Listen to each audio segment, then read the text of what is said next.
Thank you. I love you. It's nice to be sitting in the seat again. It's been a long time. I was going through a lot of stuff. Colder? A couple years ago, and I basically, got out your videos and Warmer? watched stuff and got into a better perspective Warmer? and wrote some affirmations and Warmer? asked the universe to basically surprise me and solve all my problems. Warmer, but we feel an iceberg coming on. Do you? Okay. So I asked the universe to sort of move heaven and earth and help me change my Warm situation. words don't count if you're leading for a big cold thing. Okay. Basically, I wanted to sell my house and change my situation, and I wanted more money. And Hurricane Sandy came and put 5 feet of sludge in my basement. And I just threw my hands in the air and said, help me, universe, and send me good stuff. And Sometimes that's the only thing that will cause you to do the only thing that works, which is give up. Because what you give up, you don't ever give up your desire, but sometimes you give up all the bogus, resistant processes that have never worked anyway.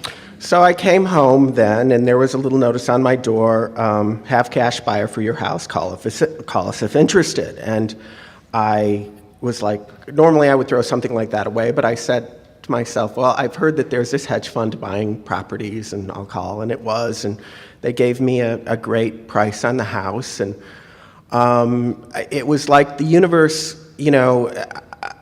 I've been in your teachings a while now, and they do work, but I get in this mode where my attraction is not smooth, and it's like the universe had to take me down to the ground to bring me back way up.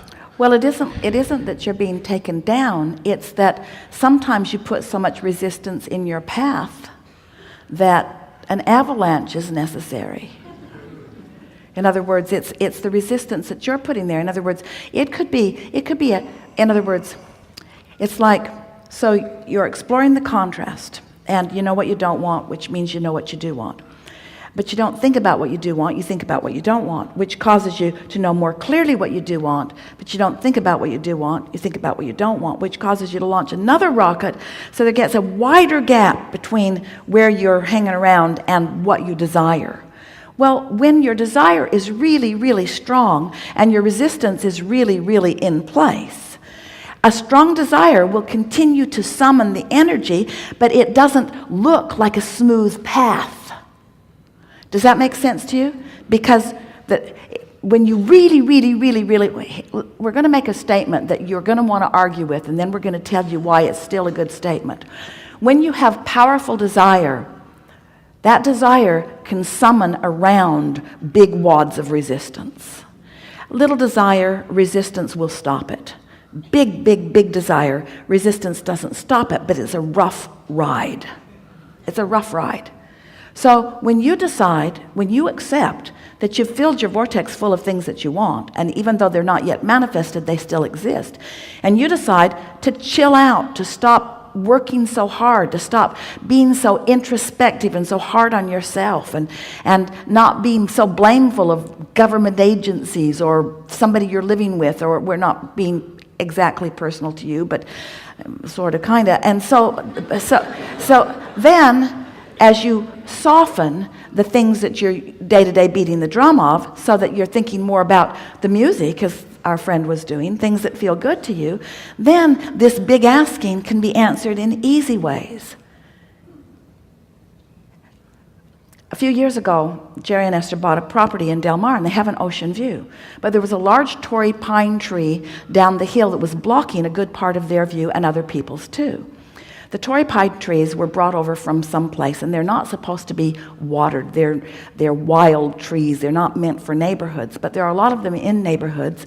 And as they get more water, they get unwieldy. They get too big. They get out of balance, and occasionally they fall on houses and they fall on the highway and such. And so this was one of those trees, sort of leaning, really blocking view. So Jerry said to the owner of the house, "We will, if you would like us to, it would benefit us too, we'll have that tree removed." It was $10,000 to remove the tree. "And we will landscape your property once the tree is is gone so that you'll be happy where you live. Well, of course, the owner of the property did not want to do that, and Esther and Jerry understood that because trees matter. And so they left it. And then that person sold the house, and another person bought the house. And so Jerry made the offer again. And that person said no. And then on New Year's Eve, a big limb of that tree fell on the neighbor's house.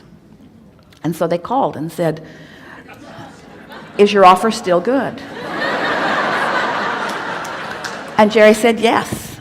Yes, it will benefit you and it will benefit us. And so a company came in. It was remarkable to watch the crane and the saws and the men and the balance and the way they removed this giant tree. And so the tree is gone, and the view is magnificent, and their yard is beautifully landscaped. And Jerry took such pleasure in realizing that he had desired that view, and it came about from his perspective with relative ease. And so Esther is standing there with Jerry, and they're looking, and the view, it's wide open. And then there's another tree that's blocking a little view over there, and Esther said, "Okay, you want to do this the hard way or the easy way?" Well, that's what we want to say to you all the time. Do you want to do it the hard way or the easy way? Do you want to wait until the sludge fills your house? Do you want to wait till the limb falls on your tree? Or the tree falls on your neighbor's house? In other words, you get what we're getting at? I get what you're getting at, and there's another example of that, and that's when I bought my new house, because I pulled out of the deal initially because there was a foreclosure and it brought the value of the house down, and I walked away and went to another deal which ended up being a short sale that the guy didn't know it was going to be short, and so that fell apart too. And then the original deal got reconstituted, so this house came back to me that I was in love with. So stop just for a moment Okay. and let us just emphasize that when we say you can't get there from here, that's what we're talking about. Okay. But sometimes experiences cause you to keep adjusting and adjusting and adjusting and adjusting, because eventually everything that you want will get to you. The question is, how long is it going to take for you to chill out and just start expecting good things to come? Right. You see what we're getting at? Conversations about things that take a long time cause more things to take a long time. Okay. Conversations about the ease of thing cause more things to have the ease of. In other words, here you stand as a receiver from the universe, and the way you feel determines how it comes to you. So if you've got strong desire for well-being, and certainly deservability for well-being, and by well-being we mean physical well-being, we mean abundance, we mean clarity, we mean joy and love, and all of the things that a good life means to all of you. We mean all of that. So here you stand with all of those things wanted and all of those things flowing to you, and to one degree or another you are allowing it to happen the hard way or the easy way. Every word you speak, every conversation that you have with someone else, every emotion that you feel is your indicator of whether you're making it harder for yourself or easier for yourself.